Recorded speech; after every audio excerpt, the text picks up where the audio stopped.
शिवं सहना भवतु सहनौ भुनक्तु सह वीर्यङ्करवावहै तेजस्विनावधीतमस्तु मा विद्विषावहै। ॐ शान्ति शान्ति शान्तिः। अथ कृष्णयजुर्वेदीय तैत्तिरीयोपनिषदि शिक्षावल्ली। ॐ शन्नो मित्रः शं वरुणः शन्नो भवत्वर्यमा शन्ध इन्द्रो बृहस्पतिः शन्नो विष्णुरुरुक्रमः नमो ब्रह्मणे नमस्ते वायो त्वमेव प्रत्यक्षं ब्रह्मासि त्वमेव प्रत्यक्षं ब्रह्म वदिष्यामि ऋतं वदिष्यामि सत्यं वदिष्यामि तन्मामवतु तद्वक्तारमवतु अवतु माम् अवतु वक्तारम्। ॐ शान्ति शान्ति शान्तिः। ॐ यस्माज्जातं जगत्सर्वं यस्मिन्नेव प्रलीयते येनेदं धार्यते चैव तस्मै ज्ञानात्मने नमः। यैरिमे गुरुभिः पूर्वं पदवाक्यप्रमाणतः व्याख्याताः सर्ववेदान्ताः तान् नित्यं प्रणतोऽस्म्यहम्। तैत्तिरीयकसारस्य मयाचार्यप्रसादतः विस्पष्टार्थरुचीनां हि व्याख्येयं सम्प्रणीयते। ॐ सत्यं ज्ञानमनन्तमेकममलं ध्वस्तान्धकारं परं निर्द्वैतं हृदि पद्ममध्यनिलयं निःशेषधीसाक्षिणं वेदान्तोपनिविष्टबोधविषयं प्रत्यक्तया योगिनां भक्त्या तं प्रणिपत्य वेदशिरसो वक्ष्यामि सद्वार्तिकम्। यस्येदं सकलामलेन्दुकिरणप्रख्यैर्यशो रश्मिभिः व्याप्तं यश्च कृपालुता परवशश्चक्रे हितं दुःखिनां यद्वाणीकुलिशावरुग्णमतयः पेतुर्दिशस्तार्किकाः भक्त्या पूज्यतमं प्रणम्यतमहं तद्भाष्यनीतौ यते।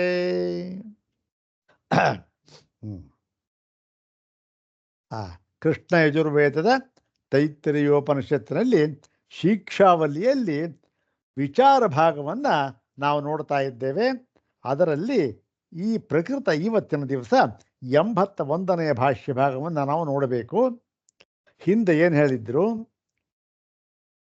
ಈ ಒಂದು ಮೋಕ್ಷಕ್ಕೆ ಕೈವಲ್ಯಕ್ಕೆ ಒಂದೇ ಒಂದು ಸಾಧನ ಯಾವುದದು? ಜ್ಞಾನ ಅಂತಕ್ಕಂಥದ್ದು.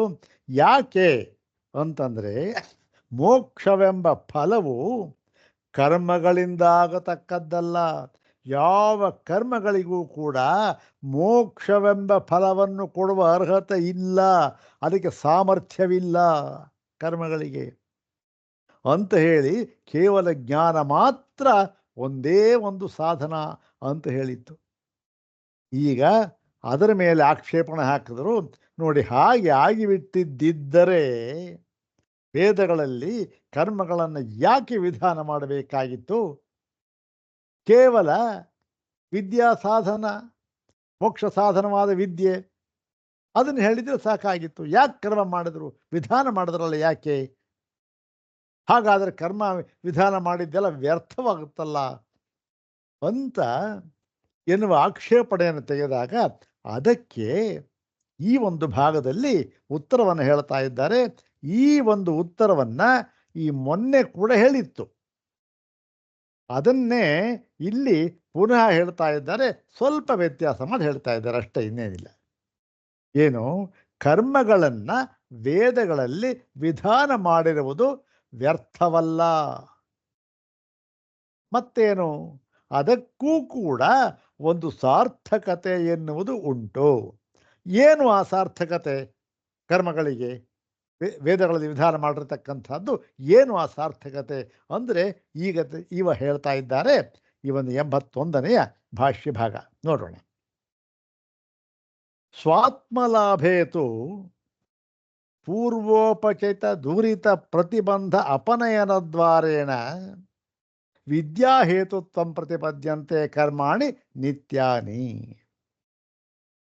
ಈ ಒಂದು ನಿತ್ಯ ಕರ್ಮಗಳು ಅಂತ ಏನಿದೆ ಅದು ತನ್ನ ಒಂದು ಲಾಭವನ್ನು ಪಡೆಯಬೇಕಾದರೆ, ತನಗೆ ಒಂದು ಸಾರ್ಥಕತೆಯನ್ನು ಪಡೆಯಬೇಕಾದರೆ ಯಾವುದು ಆ ನಿತ್ಯ ಕರ್ಮಗಳು ಅವೆಲ್ಲ ಸ್ವಾತ್ಮಲಾಭೆ ಅಂದ್ರೇನು, ಆ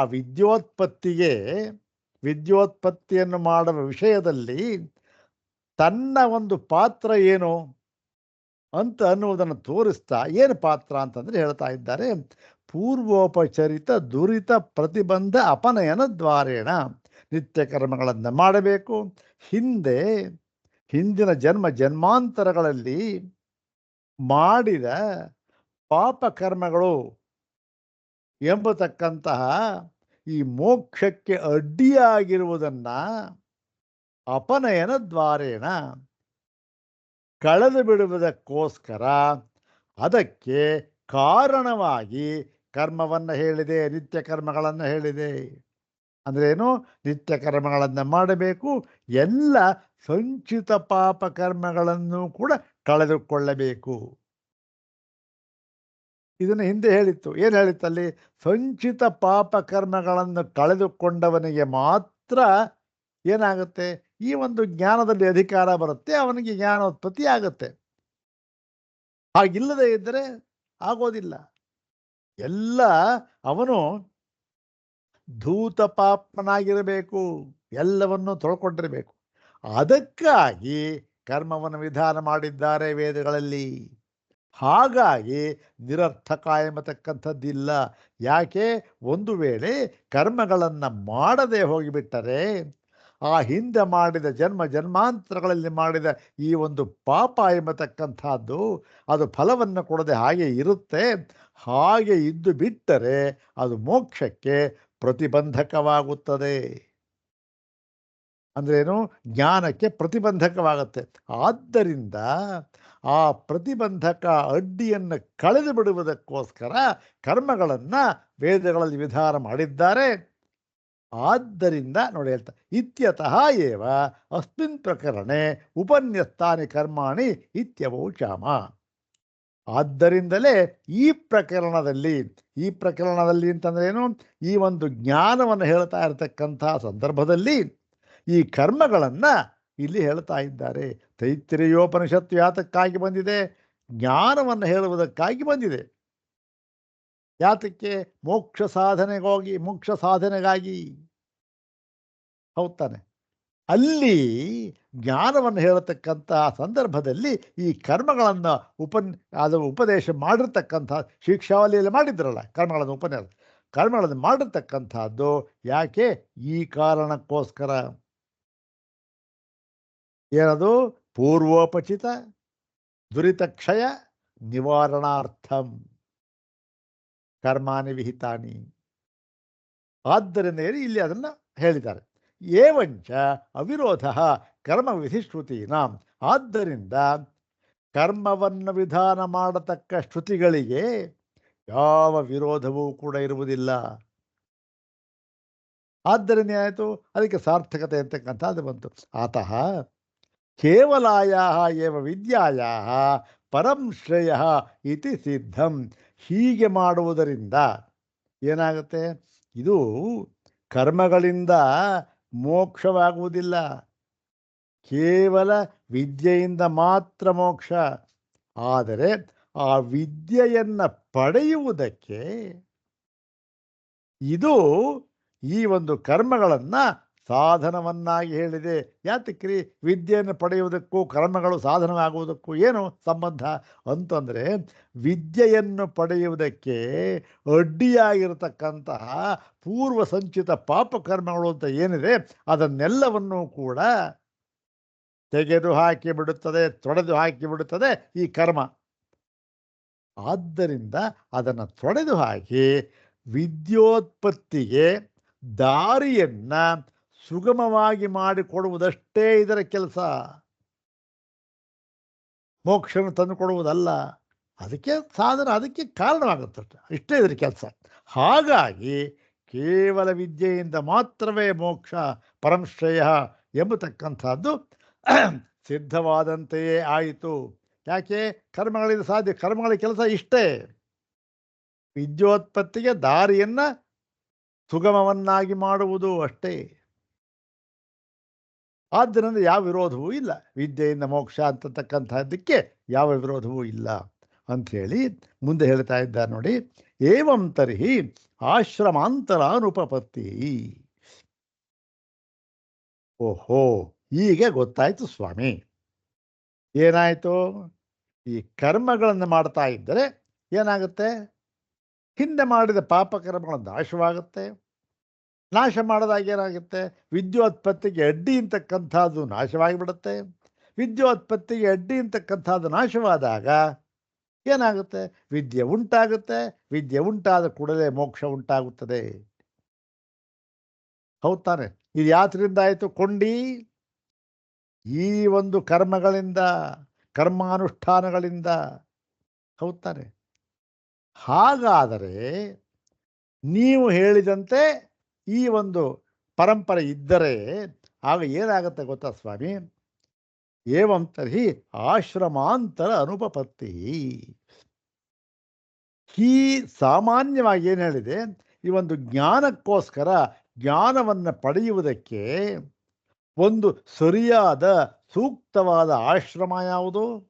ಅದು ಸನ್ಯಾಸಾಶ್ರಮ. ಹೌದು ತಾನೆ? ಸನ್ಯಾಸವನ್ನು ಪಡೆದು ಜ್ಞಾನವನ್ನು ಪಡೆಯಬೇಕು. ಸನ್ಯಾಸಾಶ್ರಮ ಸೂಕ್ತವಾಗಿರತಕ್ಕಂಥದ್ದು. ಆದರೆ ಸನ್ಯಾಸಾಶ್ರಮ ಹೇಗಿದೆ? ಎಲ್ಲ ಕರ್ಮಗಳನ್ನು ತ್ಯಾಗ ಮಾಡಿಬಿಡಬೇಕು. ಹೌದು ತಾನೆ? ಸನ್ಯಾಸಿ ಯಾವ ಕರ್ಮವೂ ಇಲ್ಲ, ಕೇವಲ ಜ್ಞಾನದಲ್ಲೇ ನಿರತನಾಗಿರಬೇಕು. ಜ್ಞಾನೋತ್ಪತ್ತಿ, ಜ್ಞಾನ ಸಹ ನಿರತನಾಗಿರಬೇಕು ಅವನು ಅಂತ ನೀವು ಹೇಳಿದ್ರಿ. ಒಪ್ಕೊಳ್ತೀರಾ ಸ್ವಾಮಿ? ಒಪ್ಕೊಳ್ತೀವಪ್ಪ. ಈಗ ಸನ್ಯಾಸಿಗೆ ಯಾವ ಕರ್ಮವನ್ನು ವಿಧಾನ ಮಾಡಿಲ್ಲ ಅಂದ ಮೇಲೆ ಅವನು ಹಿಂದೆ ಮಾಡಿದ ಪಾಪ ನಾಶವಾಗುವುದಿಲ್ಲ. ಯಾಕೆಂದ್ರೆ ಕರ್ಮವನ್ನು ವಿಧಾನ ಮಾಡಿಲ್ವಲ್ಲ ಅವನಿಗೆ. ಯಾವಾಗ ನಾಶವಾಗುವುದಿಲ್ಲವೋ ವಿದ್ಯೋತ್ಪತ್ತಿ ಆಗೋದಿಲ್ಲ. ವಿದ್ಯೋತ್ಪತ್ತಿ ಆಗಲಿಲ್ಲವೋ ಮೋಕ್ಷವಾಗುವುದಿಲ್ಲ. ಆದ್ದರಿಂದ ಸನ್ಯಾಸಾಶ್ರಮ ಅಂತಕ್ಕಂಥದ್ದು ವ್ಯರ್ಥ. ಸನ್ಯಾಸಾಶ್ರಮ ಬೇಕಾಗಿಲ್ಲ. ಗೃಹಸ್ಥಾಶ್ರಮದಲ್ಲೇ ಇದ್ದುಕೊಂಡು ಏನು ಮಾಡಬೇಕು? ಅವನು ಕರ್ಮಗಳನ್ನು ಮಾಡಬೇಕು. ಹಿಂದೆ ಮಾಡಿದ ಪಾಪಕರ್ಮಗಳನ್ನು ಕಳೆದುಕೊಳ್ಳಬೇಕು. ಅದು ಜ್ಞಾನಕ್ಕೆ ದಾರಿಯಾಗುತ್ತೆ, ಮೋಕ್ಷವಾಗುತ್ತೆ. ಸನ್ಯಾಸಾಶ್ರಮ ಯಾಕೆ ಸ್ವಾಮಿ ಬೇಕು? ಯಾಕೆ ವಿಧಾನ ಮಾಡಿದ್ದೀರಿ ನೀವು? ನೋಡಿ ಎಂಥ ಪಾಯಿಂಟ್ ಹಾಕ್ಬಿಟ್ಟ ಇವಾಗ. ಏವಂ ತರ್ಹಿ ಆಶ್ರಮಾಂತರ ಅನುಪಪತ್ತಿ. ಸನ್ಯಾಸವನ್ನು ಯಾಕೆ ವಿಧಾನ ಮಾಡಿ? ಸನ್ಯಾಸ ವಿಧಾನ ಮಾಡಿದರೆ ಅವನ ಕರ್ಮ ಇಲ್ಲ. ಕರ್ಮ ಇದ್ದರೆ ಪಾಪ ಹೋಗೋದಿಲ್ಲ. ಪಾಪ ಹೋಗದೆ ಅಂದರೆ ಜ್ಞಾನವಾಗೋದಿಲ್ಲ. ಜ್ಞಾನವಾಗಿದೆ ಅಂದರೆ ಮೋಕ್ಷ ಇಲ್ಲ. ಇಂಥ ಸನ್ಯಾಸಾಶ್ರಮ ಯಾಕೆ ಬೇಕು? ಏನು ಪ್ರಯೋಜನವಿಲ್ಲ. ಮತ್ತೇನು? ಗೃಹಸ್ಥಾಶ್ರಮದಲ್ಲೇ ಇರಲಿ ಅವನು. ಆಶ್ರಮಾಂತರಕ್ಕೆ ಅಂದರೆ ಬೇರೆ ಆಶ್ರಮಕ್ಕೆ ಹೋಗಬೇಕಾದ್ದಿಲ್ಲ. ಅಲ್ಲೇ ಇರ್ತಾನೆ, ಕರ್ಮವನ್ನು ಮಾಡ್ತಾನೆ, ಪಾಪವನ್ನು ತೊಳೆದುಕೊಳ್ತಾನೆ, ಜ್ಞಾನೋತ್ಪತ್ತಿಗೆ ಮಾರ್ಗವನ್ನು ಸುಗಮವನ್ನಾಗಿ ಮಾಡಿಕೊಳ್ತಾನೆ, ಜ್ಞಾನವನ್ನು ಪಡಿತಾನೆ, ಮೋಕ್ಷವನ್ನು ಹೊಂದ್ತಾನೆ. ಬೇರೆ ಆಶ್ರಮ ಯಾಕೆ ಬೇಕು ಅಂತ ಹಾಕ್ಬಿಟ್ಟ. ಏನು? ಕರ್ಮ ನಿಮಿತ್ತತ್ವಾದ್ ವಿದ್ಯೋತ್ಪತ್ತೇ. ಕೇವಲ ಕರ್ಮಗಳಿಂದಲೇ ವಿದ್ಯೋತ್ಪತ್ತಿ ಆಗುತ್ತಲ್ಲ. ಈ ಪರಂಪರೆ ಸಾಧನ ಇದೆಯಲ್ಲ, ಹೇಳಿದ್ವಲ್ಲ ನಾವು. ಕರ್ಮಗಳಿಂದ ಪಾಪಕ್ಷಯ, ಪಾಪಕ್ಷಯದಿಂದ ಜ್ಞಾನೋತ್ಪತ್ತಿ, ಜ್ಞಾನೋತ್ಪತ್ತಿಯಿಂದ ಮೋಕ್ಷ. ಸಾಕು, ಕರ್ಮ ನಿಮಿತ್ತ ಮೋಕ್ಷ ಆಗುತ್ತೆ ಅಂದ್ಬಿಟ್ಟು ಈಗ ಗಾರ್ಹಸ್ಥ್ಯೇಚ ವಿಹಿತಾನಿ ಕರ್ಮಾಣಿ ಇತಿ ಐಕಾಶ್ರಮ್ಯಮೇವ. ಇದೇನು? ಈ ಗೃಹಸ್ಥಾಶ್ರಮದಲ್ಲಿ ಎಲ್ಲ ಕರ್ಮಗಳನ್ನು ವಿಧಾನ ಮಾಡಿದ್ದಾರೆ. ಅಂದರೆ ಏನು? ಆ ಒಂದು ಆಶ್ರಮದಲ್ಲಿಯೇ ಕರ್ಮಗಳನ್ನು ವಿಧಾನ ಮಾಡಿದ್ದಾರೆ. ಕರ್ಮಗಳನ್ನು ಮಾಡ್ತಾನೆ, ಪಾಪವನ್ನು ಕಳ್ಕೊಳ್ತಾನೆ, ಮೋಕ್ಷವನ್ನು ಪಡೀತಾನೆ. ಜ್ಞಾನಕ್ಕೆ ಸುಗಮವಾಗುತ್ತೆ ದಾರಿ, ಜ್ಞಾನ ಪಡ್ಕೊಳ್ತಾನೆ, ಮೋಕ್ಷ. ಅತಶ್ಚ ಯಾವ ಜೀವಾದಿಶ್ರುತೆಯೋ ಅನುಕೂಲತರಾಹ. ಅದಕ್ಕೋಸ್ಕರ ಏನು ಹೇಳಿದ್ದಾರೆ? ಯಾವ ಜೀವಾದಿಶ್ರುತೆಯ ಏನು? ಈ ಒಂದು ಜೀವ ಇರುವವರೆಗೂ ಕೂಡ ಯಾವ ಜೀವಮಗ್ನಿಹೋತ್ರಂಜುಹೋತಿ ಅಂತಾನೆ. ಈಶಾವಾಸ್ಯದಲ್ಲೂ ಇದನ್ನು ಹೇಳಿದೆ. ಈಶಾವಾಸ್ಯಮಿದಂ ಸರ್ವಂ ಯತ್ಕಿಂಚ ಜಗತ್ಯಾಂಜಗತ್ ತೇನ ತ್ಯಕ್ತೇನ ಭುಂಜೀಥಾಹ ಮಾಗೃಧ ಕಸ್ಯ ಸಿದ್ಧನಂತ ಹೇಳಿ ಮುಂದೆ ಏನು ಹೇಳಿದ್ರು ಸ್ವಾಮಿ? ಕುರ್ವನ್ನೇವೇಹ ಕರ್ಮಾಣಿ ಜಿಜೀವಿಷೇಚ್ಛತಗಂ ಸಮಃ. ಕುರ್ವನ್ನೇವೇಹ ಕರ್ಮಾಣಿ ಜಿಜೀವಿಷೇತ್. ಕರ್ಮ ಮಾಡ್ತಾ ಇರ್ಬೇಕು. ಅದಕ್ಕೆ ಹೇಳಿದ್ದು ಕರ್ಮ ಮಾಡ್ತಾ ಇರ್ತಾನೆ, ಪಾಪ ಕ್ಷಯವಾಗುತ್ತೆ, ಮೋಕ್ಷವಾಗುತ್ತೆ. ಯಾವ ಜೀವ ಶ್ರುತಿ ಅದಕ್ಕೆ ಹೇಳಿದ್ದಾರೆ ಅಂತ ಆಕ್ಷೇಪಣೆ ಹಾಕ್ಬಿಟ್ಟ. ಅದಕ್ಕೆ ಸಿದ್ಧಾಂತಗಳು ಆಚಾರ್ಯರು ಹೇಳ್ತಾ ಇದ್ದಾರೆ, ಇಲ್ಲಪ್ಪ, ನೀನು ತಿಳಿದುಕೊಂಡಿರತಕ್ಕಂಥದ್ದು ತಪ್ಪು ತಿಳುವಳಿಕೆ, ಆ ಥರ ಅಲ್ಲ. ಯಾಕೆ? ಕರ್ಮ ಅನೇಕತ್ವಾತ್. ನೀನು ಕರ್ಮಗಳನ್ನು ವಿಧಾನ ಮಾಡಿದರೆ ಸರಿ, ಆದರೆ ನೀನು ಯಾವುದೋ ನಿತ್ಯ ಕರ್ಮ ಅಥವಾ ಇನ್ಯಾವುದೋ ಅಗ್ನಿಹೋತ್ರ ಅಥವಾ ಇನ್ಯಾವುದೋ ವೈದಿಕ ಕರ್ಮ ಅಷ್ಟನ್ನು ಮಾತ್ರ ಇಟ್ಕೊಂಡ್ಬಿಟ್ಟಿಯಲ್ಲ. ಕರ್ಮ ಅಂತಂದರೆ ಅವುಗಳು ಮಾತ್ರವಲ್ಲ. ಕರ್ಮ ಅಂದ್ರೆ ಏನು ಗೊತ್ತೇನೋ? ಬೇರೆ ಬೇಕಾದಷ್ಟಿದೆ. ಹೌದಾ ಸ್ವಾಮಿ? ಇನ್ಯಾವುದಿದೆ ಬೇಕಾದಷ್ಟು ಅಂದರೆ ಏನು? ನಹಿ ಅಗ್ನಿಹೋತ್ರಾದೀನ್ಯೇವ ಕರ್ಮಾಣಿ. ಅಗ್ನಿಹೋತ್ರವೇ ಮೊದಲಾದವು ಮಾತ್ರ ಕರ್ಮ ಅಲ್ಲಪ್ಪ. ಕರ್ಮವನ್ನು ವಿಧಾನ ಮಾಡಿದ್ದಾರೆ ಅಲ್ಲ, ಬರೀ ಅಗ್ನಿಹೋತ್ರ ಮಾಡೋದಕ್ಕೆಲ್ಲ ವಿಧಾನ ಮಾಡಿರ್ತಕ್ಕಂಥದ್ದು. ಮತ್ತೇನು ಮಾಡೋದಕ್ಕೆ ಸ್ವಾಮಿ? ಹೇಳ್ತೇವೆ ಕೇಳು ಅಂದ್ಬಿಟ್ಟು, ಬ್ರಹ್ಮಚರ್ಯಂ ತಪಃ ಸತ್ಯವದನಂ ಶಮಃ ದಮಃ ಅಹಿಂಸಾ ಇತ್ಯೇವಮಾದೀನ್ಯಪಿ ಕರ್ಮಾಣಿ ಇತರಾಶ್ರಮ ಪ್ರಸಿದ್ಧಾನಿ ವಿದ್ಯೋತ್ಪತ್ತೌ ಸಾಧಕ ತಮಾನಿ ಅಸಂಕೀರ್ಣತ್ವಾತ್. ನೋಡಪ್ಪ, ಕರ್ಮ ಅಂದರೆ ನೀನು ಯಾವುದೋ ಪರಿಚ್ಛಿನ್ನವಾಗಿರ್ತಕ್ಕಂಥದ್ದು ಸಂಕುಚಿತ ಬುದ್ಧಿ ನಿಂದು. ನಿನಗೆ ಕರ್ಮ ಏನಂತ ಗೊತ್ತೇ ಇಲ್ಲ. ನಿನಗೆ ಕೇವಲ ಅಗ್ನಿಹೋತ್ರ ಮಾತ್ರ ಕರ್ಮ ಅನ್ಕೊಂಡ್ಬಿಟ್ಟಿದ್ಯಾ, ನಿತ್ಯ ಕರ್ಮ ಮಾತ್ರ ಕರ್ಮ ಅನ್ಕೊಂಡ್ಬಿಟ್ಟಿದ್ಯಾ. ಅಲ್ಲ, ಕರ್ಮವನ್ನು ವಿಧಾನ ಮಾಡಿದ್ದಾರೆ ಅಂದರೆ ಅಗ್ನಿಹೋತ್ರವಲ್ಲಯ್ಯ. ಮತ್ತು ಯಾವುದು? ಶಮ ದಮ ತಿತಿಕ್ಷಾ ಉಪರತಿ ಅಹಿಂಸಾ ತಪಸ್, ಇವು ಕೂಡ ಕರ್ಮಗಳೇ. ಇವನ್ನು ವಿಧಾನ ಮಾಡಿರ್ತಕ್ಕವ ಅಷ್ಟೇ ಹೊರತು ಅಗ್ನಿಹೋತ್ರಾದಿ ಇವುಗಳನ್ನು ವಿಧಾನ ಮಾಡಿದ್ದಾರೆ. ಇವುಗಳನ್ನು ಅನುಷ್ಠಾನ ಮಾಡಬೇಕು, ಪಾಪವನ್ನು ಕಳೆದುಕೊಳ್ಳಬೇಕು, ವಿದ್ಯೆಯನ್ನು ಪಡೆದುಕೊಳ್ಳಬೇಕು, ಮೋಕ್ಷವನ್ನು ಹೊಂದಬೇಕು. ಇದಕ್ಕೋಸ್ಕರ. ಮತ್ತು ಇದು ಈ ಅಹಿಂಸೆ ಶಮ ದಮ ತಿತಿಕ್ಷಾ ಉಪರತಿ ಇವೆಲ್ಲ ಯಾವುದಕ್ಕೆ, ಯಾವ ಆಶ್ರಮಕ್ಕೆ ವಿಹಿತವಾಗಿದೆ? ಗೃಹಸ್ಥಾಶ್ರಮಕ್ಕಲ್ಲ. ಇವೆಲ್ಲವೇನು? ಇತರ ಆಶ್ರಮ ಪ್ರಸಿದ್ಧಾನಿ. ಇತರಾಶ್ರಮ, ಬೇರೆ ಆಶ್ರಮ. ಯಾವುದ ಬೇರೆ ಆಶ್ರಮ? ವಾನಪ್ರಸ್ಥ ಸನ್ಯಾಸ. ಅವರಿಗೆ ಈ ಶಮಾದಮ ಅಹಿಂಸಾ ಎಲ್ಲ ಹೇಳಿದ್ರು. ಗೃಹಸ್ಥರಿಗಲ್ಲ. ಗೃಹಸ್ಥನಿಗೆ ಇವೆಲ್ಲ ಮಾಡೋಕ್ಕಾಗೋದಿಲ್ಲ. ಬರೀ ಅಹಿಂಸಾ ತಪಸ್ಸು ಕೂತ್ಕೊಂಡ್ಬಿಟ್ರೆ ಮನೆ ನಡೆಯೋದು ಹೇಗೆ? ಹೆಂಡತಿ ಮಕ್ಕಳು ಹೇಗೆ? ಸಂಸಾರ ನಡೆಸೋದು ಹೇಗೆ? ಕರ್ಮಗಳನ್ನು ಬಿಟ್ಬಿಟ್ರೆ, ಕೆಲ್ಸಕ್ಕೆ ಹೋಗೋದಿಲ್ಲ, ಬಿಟ್ಬಿಟ್ಟ ಏನು ಮಾಡೋದು ಆಮೇಲಿಂದ? ಈ ಶಮಾದಮ ಹೇಳಿರತಕ್ಕಂಥದ್ದು ಎಲ್ಲಿ? ಅದು ವಾನಪ್ರಸ್ಥ ಸನ್ಯಾಸಾಶ್ರಮಕ್ಕೆ ಹೇಳಿರತಕ್ಕಂಥದ್ದು. ಆದ್ದರಿಂದ ಇವೂ ಕೂಡ ಕರ್ಮಗಳೇ, ಅಗ್ನಿಹೋತ್ರ ಮಾತ್ರ ಕರ್ಮವಲ್ಲ. ಆದ್ದರಿಂದ ಏನಾಗುತ್ತೆ? ಇತರಾಶ್ರಮ, ವಾನಪ್ರಸ್ಥ ಸನ್ಯಾಸಾಶ್ರಮ ಅಂತಕ್ಕಂಥದ್ದು ಕೂಡ ಸಾರ್ಥಕವಾಗಿದೆ. ಅದು ಬೇಕೇ ಬೇಕು. ವಿದ್ಯೋತ್ಪತ್ತವು ಸಾಧಕ ತಮಾನಿ ಅಸಂಕೀರ್ಣತ್ವಾತ್. ಅಂದರೆ ಅದು ಸ್ಟ್ರೈಟ್ ಮಾರ್ಗ, ನೇರವಾದ ಮಾರ್ಗ. ಹಿಂಸಾದೇಹ ಅಸಂಕೀರ್ಣ ಅಂದರೆ ಹಿಂಸೆ ಮೊದಲಾವ ಎಲ್ಲ ಅವನ್ನೆಲ್ಲ ತಪ್ಪಿಸ್ಕೊಂಡು ಹೋಗ್ಬಿಡುತ್ತೆ. ವಿದ್ಯೋತ್ಪತ್ತಿಗೂ ಯಾವುದು? ಶಮಾದಮ ತಿತಿಕ್ಷಾ ಇವೆಲ್ಲ. ಮತ್ತು ವಿದ್ಯಂತೆ ಧ್ಯಾನ ಧಾರಣಾದಿ ಲಕ್ಷಣ. ಮತ್ತೆ ಬರೀ ಶಮಾದಮ ಹಿಂಸೆ ಮಾತ್ರ ಅಲ್ಲಪ್ಪ, ಧ್ಯಾನ ಧಾರಣಾದಿ ಲಕ್ಷಣಾನಿಚ. ಇವೆಲ್ಲ ಏನು? ಮಾನಸಿಕವಾದ ಕರ್ಮ, ಕೆಲವು ಬಾಹ್ಯ ಕರ್ಮಗಳು, ಕೆಲವು ಆಂತರಿಕ ಕರ್ಮಗಳು. ಇವೆಲ್ಲ ಧ್ಯಾನ ಧಾರಣ ಇವೆಲ್ಲ ಅದು ಈ ಮನಸ್ಸಿಗೆ ಸಂಬಂಧಪಟ್ಟಂಥ ಈ ಕರ್ಮಗಳಿವೆಲ್ಲ. ಮತ್ತು ವಕ್ಷತಿ ಚ, ಇದೇ ಹೀಗೆ ಈ ಒಂದು ಶ್ರುತಿಯೂ ಕೂಡ ಇದನ್ನೇ ಹೇಳ್ತಾ ಇದೆ. ತಪಸ ಬ್ರಹ್ಮ ವಿಜಿಜ್ಞಾಸಸ್ವ. ಬ್ರಹ್ಮಜ್ಞಾನವನ್ನು ಪಡೆಯಬೇಕು, ಬ್ರಹ್ಮವನ್ನು ವಿಚಾರ ಮಾಡಬೇಕು, ಬ್ರಹ್ಮಜ್ಞಾನ ವಿಚಾರ ಮಾಡಬೇಕು. ಹೇಗೆ ಮಾಡಬೇಕು? ಕರ್ಮಗಳನ್ನು ಮಾಡಿ ಅಲ್ಲ, ತಪಸ ಅಂತ ಹೇಳಿದ್ರು. ಯಾರು ಹೇಳಿದ್ದಿದು? ಉದ್ದಾಲಕ ಆರುಣಿಗೆ ಹೇಳಿದ ಮಾತು. ಗೊತ್ತಾನೆ, ಮೂರನೇ ಇದರಲ್ಲಿ ಬರುತ್ತಲ್ಲ, ಮೂರನೇ ವಲ್ಲಿಯಲ್ಲಿ ಬರುತ್ತಲ್ಲ ಅದು, ಭೃಗುವಲ್ಲಿ ಅಂತ ಬರುತ್ತಲ್ಲ, ಭೃಗುರ್ವೈ ವಾರುಣಿ ವರುಣನ್ ಪಿತರಮುಪಸಸಾರ.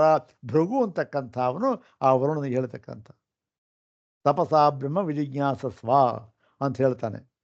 ಇತಿ ಜನ್ಮಾಂತರಕೃತ ಕರ್ಮಭ್ಯಶ್ಚ ಪ್ರಾಗಪಿ ಗಾರ್ಹಸ್ಥ್ಯಾತ್ ವಿದ್ಯೋತ್ಪತ್ತಿ ಸಂಭವಾತ್ ಕರ್ಮಾರ್ಥತ್ವಾಚ ಗಾರ್ಹಸ್ಥ್ಯ ಪ್ರತಿಪತ್ತೇ.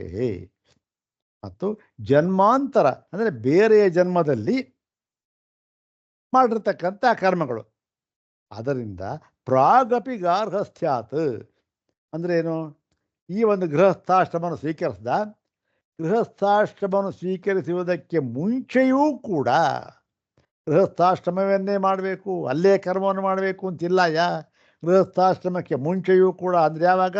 ಬ್ರಹ್ಮಚರ್ಯಾಶ್ರಮದಲ್ಲಿ ಇದ್ದಾಗಲೇ ಆಗಲೂ ಕೂಡ ಅವನಿಗೆ ವಿದ್ಯೋತ್ಪತ್ತಿ ಸಂಭವ, ವಿದ್ಯೆ ಉಂಟಾಗಬಹುದು. ಯಾಕೆ, ಹೇಗೆ ಅಂತಂದರೆ ಅವನು ಈ ಶಮ ದಮ ತಿತಿಕ್ಷಾ ಉಪರತಿ ಧ್ಯಾನ ಧಾರಣ ಇವೆಲ್ಲ ಕರ್ಮಗಳಿದೆಯಲ್ಲ, ಇಂತಹ ಕರ್ಮಗಳನ್ನು ಅವನು ಈ ಜನ್ಮದಲ್ಲಿ ಎಲ್ಲ ಹಿಂದಿನ ಎಷ್ಟೋ ಜನ್ಮಗಳಿಂದ ಮಾಡ್ಕೊಂಡು ಬಂದಿರ್ತಾನೆ. ಆದ್ದರಿಂದ ಈ ಜನ್ಮದಲ್ಲಿ ಅವನು ಈ ಗೃಹಸ್ಥ ವಾನಪ್ರಸ್ಥ ಸನ್ಯಾಸ ಯಾವ ಆಶ್ರಮಕ್ಕೂ ಕಾಯಬೇಕಾದ್ದಿಲ್ಲ. ಕೇವಲ ಬ್ರಹ್ಮಚರ್ಯಾಶ್ರಮದಲ್ಲೇ ಆ ಎಲ್ಲ ಕರ್ಮಗಳು ಕೂಡ ವಿಪಾಕವಾಗಿ ಬಿಡುತ್ತವೆ. ಹಿಂದೆ ಮಾಡಿದ ಶಮಾಧಮ ಅವೆಲ್ಲ ಇಲ್ಲೇ ಕರ್ಮ ವಿಪಾಕವಾಗಿ ಏನಾಗುತ್ತೆ, ಅವನಿಗೆ ಈ ಬ್ರಹ್ಮಚರ್ಯಾಶ್ರಮದಲ್ಲಿಯೇ ಅವನಿಗೆ ಜ್ಞಾನೋತ್ಪತ್ತಿ ಸಂಭವಾತ್ ವಿದ್ಯೋತ್ಪತ್ತಿ ಸಂಭವಾತ್, ವಿದ್ಯೆ ಉತ್ಪತ್ತಿ ಆಗ್ಬೋದು. ಯಾಕೆ ಗೃಹಸ್ಥಾಶ್ರಮ ಬೇಕಾಗೇ ಇಲ್ಲ. ಬೇಕಾದಷ್ಟು ಜನಗಳಿದ್ದಾರಲ್ಲ, ಶಂಕರ ಭಗವತ್ಪಾದರೇ ಉದಾಹರಣೆ. ಬ್ರಹ್ಮಚರ್ಯಾಶ್ರಮವೂ ಬೇಡ, ಮಾತೃ ಗರ್ಭದಲ್ಲಿ ಇರುವಾಗಲೇ ಆಗಿಬಿಡಬಹುದು. ವಾಮದೇವ ಮೊನ್ನೆ ತಾನೇ ಇನ್ನೊಬ್ಳು ಸ್ತ್ರೀ, ಯಾವಳು?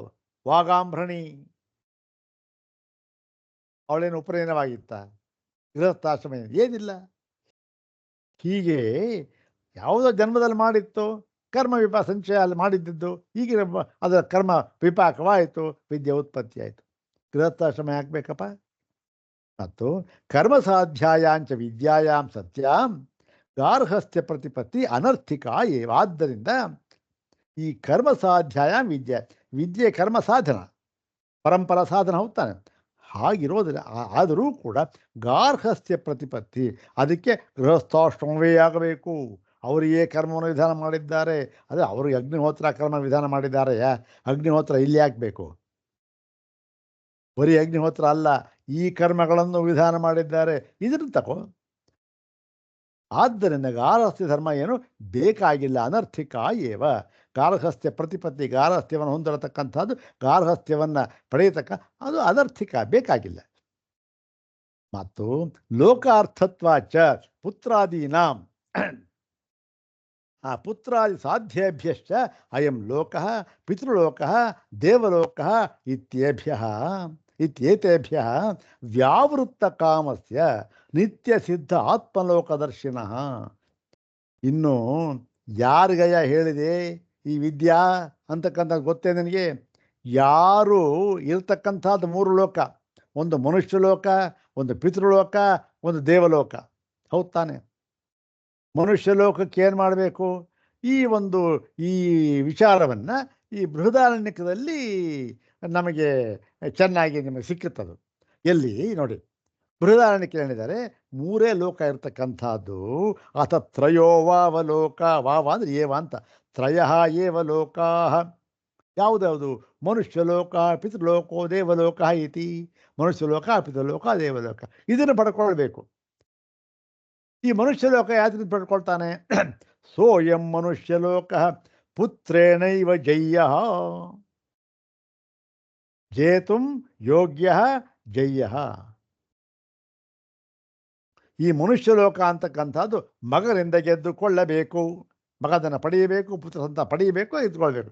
ಎಲ್ಲ ಶಾಸ್ತ್ರ ಮಾತು ಬಿಡಿ, ಅದಕ್ಕೆ ಜಾಸ್ತಿ ಲಾಜಿಕ್ಕು ತರ್ಕ ಅಂತಕ್ಕಂಥದ್ದು ಬೇಡ. ಮತ್ತು ನ ಅನ್ಯನ ಕರ್ಮಣ, ಈ ಪುತ್ರೋತ್ಪತ್ತಿಯನ್ನು ಬಿಟ್ಟು ಬೇರೆ ಯಾವ ಕರ್ಮದಿಂದಲೂ ಕೂಡ ಮನುಷ್ಯ ಲೋಕವನ್ನು ಜಯಿಸುವುದಕ್ಕೆ ಆಗುವುದಿಲ್ಲ. ಏನು ದುಡ್ಡಿದ್ರೇನು ಏನು ಮಾಡಿದ್ರೇನು ಆಗೋಲ್ಲ. ಮತ್ತು ಕರ್ಮಣ ಪಿತೃ ಈ ಪಿತೃಲೋಕ ಪಡೆಯುವುದಕ್ಕೆ ಕರ್ಮಗಳು. ಹೌದು ತಾನೆ? ಮತ್ತು ಇನ್ನು ದೇವಲೋಕ ಇದೆ. ದೇವಲೋಕನೇ ಯಾವುದು? ಹಿರಣ್ಯಗರ್ಭ ಬ್ರಹ್ಮಲೋಕದವರೆಗೆ ಎಷ್ಟೋ ಲೋಕಗಳಿವೆ, ದೇವಲೋಕಗಳವೆಲ್ಲ. ಅದನ್ಯಾವುದರಿಂದ? ವಿದ್ಯೆಯ ದೇವಲೋಕ. ಇಲ್ಲಿ ವಿದ್ಯೆಯ ಅಂದ್ರೆ ಏನು? ಆತ್ಮೈಕತ್ವ ವಿದ್ಯೆಯ ಅಂತ ಅಲ್ಲ, ಉಪಾಸನೆಯ ಇತ್ಯರ್ಥ. ಉಪಾಸನೆಯಿಂದ ದೇವಲೋಕ, ಹೀಗೆ 3 ಲೋಕಗಳು. ಈ 3 ಲೋಕಗಳನ್ನು ಪಡೆಯುವುದು ಅಂತ ಇದೆಯಲ್ಲ, ಇದರಿಂದ ವ್ಯಾವೃತ್ತ ಕಾಮಸ್ಯ, ಯಾರು ಇದರ ಬಗ್ಗೆ ಆಸಕ್ತಿಯನ್ನು ಬಿಟ್ಟು ಈ ಕಾಮಗಳಿಂದ ಹಿಂತಿರುಗಿರುತ್ತಾನೋ ಅವನಿಗೆ ಮನುಷ್ಯ ಲೋಕವೂ ಬೇಡ, ಪಿತೃಲೋಕವೂ ಬೇಡ, ದೇವಲೋಕವೂ ಬೇಡ. ಅವನಿಗೆ ಯಾವ ಲೋಕ ಬೇಕು? ಮತ್ತೆ ನಿತ್ಯ ಸಿದ್ಧ ಆತ್ಮಲೋಕ ದರ್ಶಿನಃ. ಅವನಿಗೆ ಆತ್ಮಲೋಕ ಅಂತಕ್ಕಂಥದ್ದು ಬೇಕು. ಇಲ್ಲಿ ಆತ್ಮಲೋಕ ಅಂತಂದ್ರೆ ಏನರ್ಥ ಮಾಡ್ಬೇಕು ನಾವು? ದೇವಲೋಕ ಅಂದ್ರೇನು? ದೇವಾನಾಂ ಲೋಕ ದೇವಲೋಕ, ದೇವತೆಗಳ ಲೋಕ. ಪಿತೃಲೋಕ ಪಿತೃಗುಣಾಂ ಲೋಕ ಪಿತೃಲೋಕ. ಮನುಷ್ಯಾಣಾಂ ಲೋಕ ಮನುಷ್ಯಲೋಕ. ಹಾಗೆ ಆತ್ಮನಃ ಲೋಕ, ಆತ್ಮಲೋಕ ಅಂತಲ್ಲ, ಅಲ್ಲ ಅಲ್ಲ ಅಲ್ಲ, ಆತ್ಮನ ಲೋಕ ಅಂತಲ್ಲ, ಆತ್ಮೈವ ಲೋಕ, ಆತ್ಮವೇ ಲೋಕ. ಇದು ಆತ್ಮನ ಲೋಕ ಅಂತಲ್ಲ. ಹೀಗೆ ನಿತ್ಯ ಸಿದ್ಧವಾಗಿರ್ತಕ್ಕಂಥ ಈ ಆತ್ಮಲೋಕವನ್ನು ಬಯಸ್ತಕ್ಕಂಥವನು ಏನು ಮಾಡ್ತಾನೆ? ಕರ್ಮಣಿ ಪ್ರಯೋಜನ ಅಪಶ್ಯತಃ. ಇಂಥ ಕರ್ಮ ಇದೆಯಲ್ಲ, ಯಾವುದು? ಮನುಷ್ಯ ಲೋಕ ಪಡೆಯೋದಕ್ಕೆ, ಪಿತೃಲೋಕ ಪಡೆಯೋದಕ್ಕೆ, ದೇವಲೋಕ ಪಡೆಯೋದಕ್ಕೆ, ಇದರಿಂದ ಪ್ರಯೋಜನವನ್ನು ಅಪಶ್ಯತಃ ಕಂಡುಕೊಳ್ಳದೆ, ಪ್ರಯೋಜನ ಇಲ್ಲ ಅಂತ ಗೊತ್ತಾಗೋಯ್ತು ಅವನಿಗೆ. ಈ ಗೊತ್ತಾಗಿರೋವಾಗ ಅವನು ಕಥಂ ಪ್ರವೃತ್ತಿ ರೂಪಬದ್ಧ, ಯಾಕೆ ಅದಕ್ಕೆ ಪ್ರಯತ್ನ ಮಾಡ್ತಾನೆ? ಮನುಷ್ಯ ಲೋಕಕ್ಕೂ ಪ್ರಯತ್ನ ಮಾಡಲ್ಲ, ಪಿತೃಲೋಕಕ್ಕೂ ಪ್ರಯತ್ನ, ದೇವಲೋಕಕ್ಕೂ ಪ್ರಯತ್ನ ಮಾಡೋದೇ ಇಲ್ಲ. ಮತ್ತು ಪ್ರತಿಪನ್ನ ಗಾರ್ಹಸ್ಥ್ಯಾಸ್ಯಪಿ ವಿದ್ಯೋತ್ಪತ್ತೌ ವಿದ್ಯಾ ಪರಿಪಾಕಾತ್ ವಿರಕ್ತಸ್ಯ ಕರ್ಮಸು ಪ್ರಯೋಜನಂ ಅಪಶ್ಯತ ಕರ್ಮಭ್ಯೋ ನಿವೃತ್ತಿರೇವ ಸ್ಯಾತ್. ಇನ್ನು ಗೃಹಸ್ಥ ಧರ್ಮ ಆಶ್ರಯಿಸ ಮಾಡಿಬಿಟ್ಟು ಗೃಹಸ್ಥ ಧರ್ಮಕ್ಕೆ ಬಂದಿದ್ದಾನೆ. ಬಂದ ಮೇಲೆ ಏನಾಗುತ್ತೆ? ಅವನಿಗೆ ವಿದ್ಯೋತ್ಪತ್ತಿ ಆಗುತ್ತೆ. ಯಾವುದು? ವಿದ್ಯಾ ಪರಿಪಾಕ, ಕರ್ಮಗಳ ಪರಿಪಾಕವಾಗುತ್ತೆ, ವಿದ್ಯೆ ಬಂದ ಜ್ಞಾನವಾಗುತ್ತೆ. ಜ್ಞಾನವಾದ ಏನಾಗ್ತಾನೆ? ಎಲ್ಲ ಕರ್ಮಗಳಿಂದಲೂ ಕೂಡ ವಿರಕ್ತಿಯನ್ನು ಪಡೆಯುತ್ತಾನೆ. ಗೃಹಸ್ಥ ಆದರೂ ಯಾವುದು ಮೇಲೆ ಅಗ್ನಿಹೋತ್ರ ಬೇಡ, ಯಾವುದು ಬೇಡ. ಅದರಿಂದ ಪ್ರಯೋಜನವನ್ನು ಕಂಡುಕೊಳ್ಳದೆ ಏನು ಮಾಡ್ತಾನೆ? ಅವನು ಕರ್ಮವನ್ನು ಮಾಡೋದೇ, ಕರ್ಮಭ್ಯ ನಿವೃತ್ತಿರೇ ವಸ್ಯಾತ್. ಅವನು ಗಾರ್ಹಸ್ಥ್ಯವನ್ನು ಆಶ್ರಯಿಸಿದರೂ ಕೂಡ ಈ ಒಂದು ಜ್ಞಾನ ಉಂಟಾದರೆ ಕರ್ಮ ನಿವೃತ್ತಿ ಮಾಡ್ತಾನೆ. ಇದಕ್ಕೆ ಉದಾಹರಣೆ, ಒಳ್ಳೆಯ ಉದಾಹರಣೆ ಹೇಳ್ತಾರೆ.